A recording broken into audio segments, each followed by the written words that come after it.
Once upon a time, there was a young man named David who dreamed of winning the Boston Marathon. He had been training for years, running every day and pushing himself to his limits. He had competed in several races before, but had never won first place.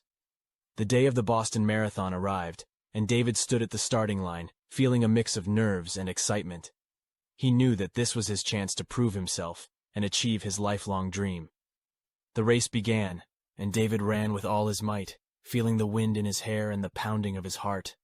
He could see the other runners around him, some ahead and some behind, but he remained focused on his own pace and strategy. As the miles ticked by, David began to feel the strain of the race. His legs were starting to ache, and his breath was coming in short gasps. But he refused to give up. He had trained too hard and come too far to let this opportunity slip away. Finally, he saw the finish line ahead, and a surge of adrenaline filled him. He sprinted towards the finish, feeling his body scream with exertion, but he didn't care. He had to win. As he crossed the finish line, David collapsed onto the ground, panting and sweating. He looked up and saw the scoreboard displaying the results. He had won! Tears streamed down his face as he realized that his dream had finally come true.